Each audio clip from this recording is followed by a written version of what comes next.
तो छात्रों, आज हम उपयोजित लेखन, तो परीक्षा में कृति पत्र में प्रश्न क्रमांक 5 यह उपयोजित लेखन पर आश्रित प्रश्न होता है। कृति पत्र में कुल मिलकर 26 अंकों के लिए लेखन विभाग पूछा जाता है। उसमें पत्र लेखन प्रश्न क्रमांक 5 और पत्र लेखन ये 5 अंकों के लिए पूछा जाता है। उसमें औपचारिक पत्र और अनौपचारिक पत्र, इस प्रकार 2 पत्र पूछे जाते हैं। दूसरा प्रश्न आकलन पर आश्रित होता है। गद्य आकलन, गद्यांश पढ़कर 4 ऐसे प्रश्न तैयार कीजिए जिनके उत्तर आकलन में हो। ये 4 अंकों का पाठ्यक्रम। उसके बाद प्रश्न क्रमांक 5A वृत्तांत लेखन का प्रश्न होता है। वृत्तांत लेखन के लिए अथवा में कहानी लेखन का प्रश्न पूछा जाता है। यह कुल मिलकर 5 अंकों के लिए वृत्तांत और कहानी लेखन होता है। छात्र उसमें से जिन छात्रों को कहानी लेखन आसान लगता है वे कहानी लेखन लिख सकते हैं, और जिन्हें वृत्तांत लेखन अच्छा लगता है, आसान लगता है, वे वृत्तांत का प्रश्न लिख सकते हैं। अगला प्रश्न विज्ञापन का होता है। यह विज्ञापन लेखन भी 5 अंकों के लिए होता है। और अंतिम प्रश्न क्रमांक 5E यह निबंध लेखन का प्रश्न होता है। तो छात्रों, परीक्षा में निबंध लेखन यह 7 अंकों के लिए पूछा जाता है। कितने अंकों के लिए? 7 अंकों के लिए। तो छात्रों, यह मुफ्त में अंक देने वाला यह प्रश्न है निबंध लेखन का। तो छात्रों, निबंध परीक्षा में निबंध पर एक प्रश्न पूछा जाता है। निम्नलिखित विषयों में से किसी एक विषय पर 80 या 100 शब्दों में निबंध लिखिए, ऐसी सूचना दी जाती है। सूचना कौन सी होती है? निम्नलिखित विषयों में से किसी एक विषय पर 80 से 100 शब्दों में निबंध लिखिए, ऐसा ये 7 अंकों का प्रश्न होता है। तो छात्रों, निबंध के जो 5 प्रकार हैं, इन 5 में से परीक्षा में 3 प्रकार दिए जाते हैं। 5 में से कितने? 3 प्रकार दिए जाते हैं। 3 में से आप लोगों को एक विषय पर 80 या 100 शब्दों में निबंध लिखना है। तो छात्रों, इस प्रकार आज हम निबंध लेखन का अध्ययन करेंगे। तो सबसे पहले निबंध किसे कहा जाता है, निबंध की क्या परिभाषा होगी, ये भी देखना पड़ेगा। निबंध की आसान परिभाषा है, जिसे किसी प्रकार का बंधन नहीं होता उसे निबंध कहा जाता है। निबंध की परिभाषा क्या हो सकती है? जिसे किसी प्रकार का बंधन नहीं होता उसे निबंध कहा जाता है। तो छात्रों, निबंध के 5 प्रकार हैं। निबंध के कितने प्रकार हैं? 5 निबंध के प्रकार।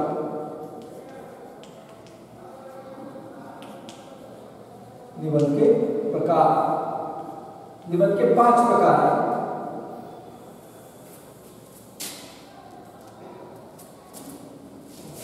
पहला है आत्मकथनात्मक निबंध।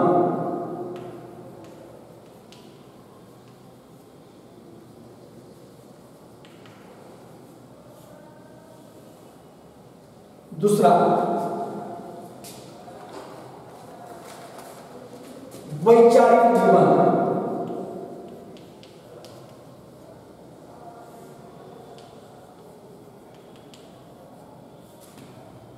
तीसरा वर्णनात्मक निबंध।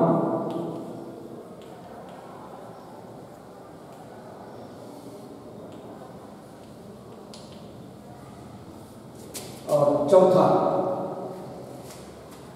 चरित्रात्मक निबंध।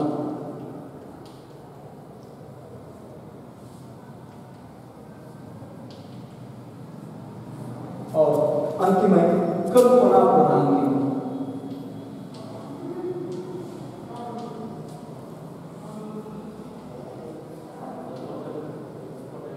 तो छात्रों, निबंध के कितने प्रकार हैं? 5 प्रकार। पहला है आत्मकथनात्मक निबंध, दूसरा है वैचारिक निबंध, तीसरा है वर्णनात्मक निबंध, और चौथा है चरित्रात्मक निबंध, और 5वां है कल्पना प्रधान।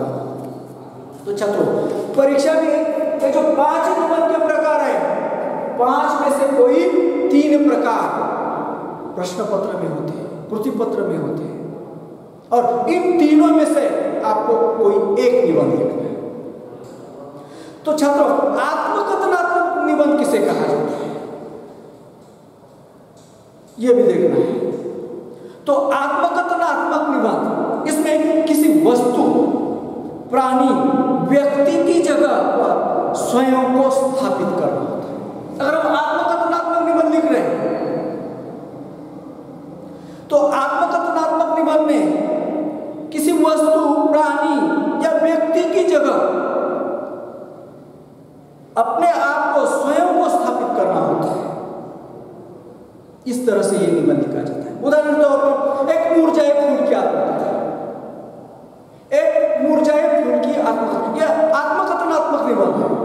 तो छात्रों, यह निबंध लिखते समय हमें खुद अपने आप को, हमें स्वयं अपने आप को क्या करना है, एक मुरझाया फूल बनकर यह निबंध लिखना है। दूसरा निबंध, एक घायल सैनिक की आत्मकथा,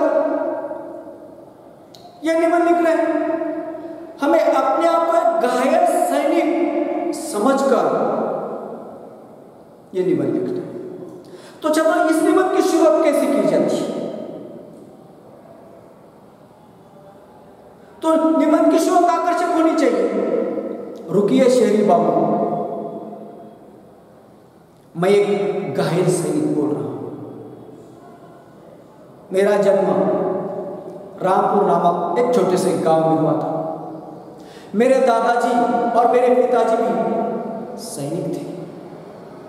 उनकी बड़ी इच्छा थी मैं भी सैन्य में भर्ती हो जाऊं, इसलिए मैं भी पिछले 5 साल से भारतीय सैन्य में सेवा दे रहा हूं। तो चलो, इस प्रकार आत्मकथनात्मक निबंध, ये मैंने शुरुआत की है। आत्मकथनात्मक निबंध की शुरुआत इस तरह से करनी चाहिए। किसी व्यक्ति, वस्तु, प्राणी की जगह हमें अपने आप को स्थापित करना होता है। मैंने यहाँ पर एक घायल सैनिक की आत्मकथा का निबंध, दूसरा निबंध एक मुरझाए हुए फूल की आत्मकथा, यह निबंध लिख रहे हैं। यहाँ पर मुरझाए हुए फूल हमें बनना है।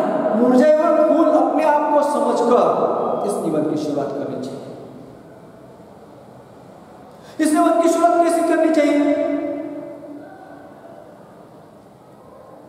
सुनिए, मैं एक मुरझाया हुआ फूल बोल रहा हूं। मेरा जन्म एक माली के बगीचे में हुआ था। जब मैं छोटा था तब मेरा माली मेरी अच्छी तरह से देखभाल करता था। मैं अपनी माँ की गोद में बैठता था। मेरे साथ मेरे कई भाई भी थे। हर रोज मेरा मालिक मेरे पास आता था, मेरा सौंदर्य देखकर खुश होता था। इस प्रकार जैसे यह फूल, मुरझाया हुआ फूल हमारे साथ बातें कर रहा है, इस तरह से यह आत्मकथनात्मक निबंध लिखना चाहिए। तो छात्रों, इस प्रकार आत्मकथनात्मक निबंध में वर्णन नहीं होता। कुछ छात्र क्या करते हैं, उदाहरण एक घायल सैनिक का पता, एक सैनिक था, वो सैन्य में भर्ती हो गया था, वह एक युद्ध में घायल हो। यह निबंध आत्मकथनात्मक निबंध नहीं हो सकता। तो छात्रों, आत्मकथनात्मक निबंध में वस्तु, प्राणी, व्यक्ति की जगह पर स्वयं को स्थापित करना होता है, उसे आत्मकथनात्मक निबंध कहा जाता है। तो आत्मकथनात्मक निबंध में कौन कौन से विषय आते हैं? फटी किताब की आत्मकथा, मैं सागर बोल रहा हूं, मुरझाए फूल की आत्मकथा। इस प्रकार के जो निबंध है, ये आत्मकथनात्मक निबंध है। निबंध का दूसरा प्रकार वैचारिक निबंध है। तो वैचारिक निबंध किसे कहा जाता है? तो वैचारिक निबंध में विचारों को प्रधानता दी जाती है। किसे प्रधानता दी जाती है? विचारों को। विचार महत्व के होते हैं। तो उदाहरण के तौर पर प्रदूषण, कारण एवं निवारण, यह वैचारिक निबंध है। तो ऐसे निबंध लिखते समय छात्रों को क्या करना है?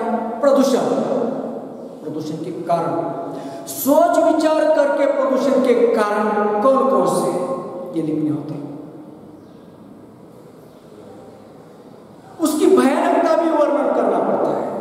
ये किसके जरिए? विचारों के जरिए। और प्रदूषण बढ़ने पर मनुष्य का, सारे जीव जंतु का क्या हाल हो जाता है, और इस प्रदूषण का निवारण करने के लिए हमें क्या करना चाहिए, इसके बारे में हमें सोच विचार करना चाहिए। यानी वैचारिक निबंध लिखते समय विचारों को प्रधानता दी जाती है, यानी सोच विचार करते हुए ये निबंध लिखने चाहिए। इस प्रकार यह निबंध का दूसरा प्रकार है। निबंध का तीसरा प्रकार है वर्णनात्मक निबंध। तो वर्णनात्मक निबंध में मनुष्य, प्राणी, वस्तु, दृश्य, यात्रा का वर्णन होता है। वर्णनात्मक निबंध में क्या होता है? मनुष्य, प्राणी, वस्तु, दृश्य, यात्रा का वर्णन होता है। जैसे इसमें कौन कौन से निबंध पूछे जाते हैं? पुस्तक प्रदर्शनी में आधा घंटा, नदी के किनारे 2 घंटे, बस स्थानक पर आधा घंटा। इस प्रकार के ये जो निबंध है, बगीचे की सैर, ये कैसे निबंध है? वर्णनात्मक निबंध है। तो छात्रों, ये वर्णनात्मक निबंध लिखते समय वहां के माहौल का बारीकी से वर्णन होता है। हम 1 या 2 घंटे में, उदाहरण के तौर पर बस स्थानक पर आधा घंटा, हम बस स्थानक पर आधे घंटे के लिए रुकते हैं। इस आधे घंटे में हम अपनी आंखों से जो जो देखते हैं, इन सारी बातों का बारीकी से वर्णन अपने निबंध में करना पड़ता है। उसे वर्णनात्मक निबंध कहा जाता है। समझ में आ गया? वर्णनात्मक निबंध कैसे लिखे जाते हैं? अगर हम नदी के किनारे चले गए, नदी के किनारे 2 घंटे, नदी के किनारे का जो दृश्य होता है, वह सौंदर्य होता है, यह सौंदर्य बारीकी से अपने निबंध में चित्रित करना पड़ता है। उसका वर्णन क्रम के अनुसार निबंध में होना चाहिए। इस प्रकार उसे वर्णनात्मक निबंध कहा जाता है। चौथा है चरित्रात्मक निबंध। निबंध का चौथा प्रकार कौन सा है? चरित्रात्मक निबंध। तो छात्रों, चरित्रात्मक निबंध में प्रसिद्ध व्यक्तियों और महापुरुषों के जीवन चरित्र का विवरण होता है। चरित्रात्मक निबंध में किसका वर्णन होता है? प्रसिद्ध व्यक्तियों और महापुरुषों के जीवन चरित्र का विवरण किया जाता है। जैसे मेरा प्रिय नेता, मेरा प्रिय गायक, मेरा प्रिय खिलाड़ी, मेरी मां, भारत के प्रधानमंत्री नरेंद्र मोदी। ये जो निबंध है, ये निबंध कैसे? चरित्रात्मक निबंध है। उदाहरण के तौर पर हम निबंध लिख रहे हैं, मेरा प्रिय नेता, मेरा प्रिय नेता, ये निबंध लिख रहे हैं। ये निबंध चरित्रात्मक निबंध है। सबसे पहले हमें मेरा प्रिय नेता, उसका नाम, उसका सामाजिक, शैक्षिक और देश के लिए जो योगदान है,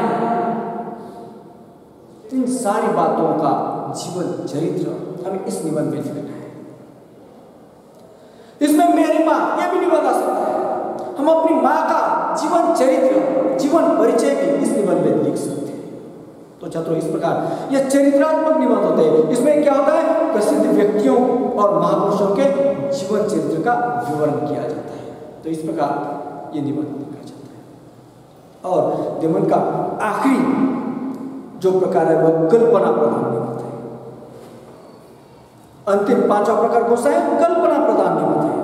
तो कल्पना प्रधान निबंध में वास्तविकता, जो कल्पना का समावेश किया जाता है। इसमें 2 बातों का समावेश होता है। एक होता है वास्तविकता और दूसरा होता है कल्पना का समावेश। कल्पना की जाती है। ये 2 बातें कौन से निबंध में होती है? कल्पना प्रधान निबंध में होती है। इसमें कौन कौन से निबंध पूछे? यदि मोबाइल न होता तो, यदि मोबाइल न होता तो, यदि मैं वैज्ञानिक होता तो, अगर दीवारें न होती तो, अगर परीक्षाएं न होती तो, ऐसे जो निबंध है, ये निबंध कैसे? कल्पना प्रधान। हमें कल्पना करनी पड़ती है और वह चीज न हो। उदाहरण के तौर पर यदि मोबाइल न होता तो, ये निबंध है। हम ये निबंध लिख रहे हैं। ये निबंध कैसे लिखा जाता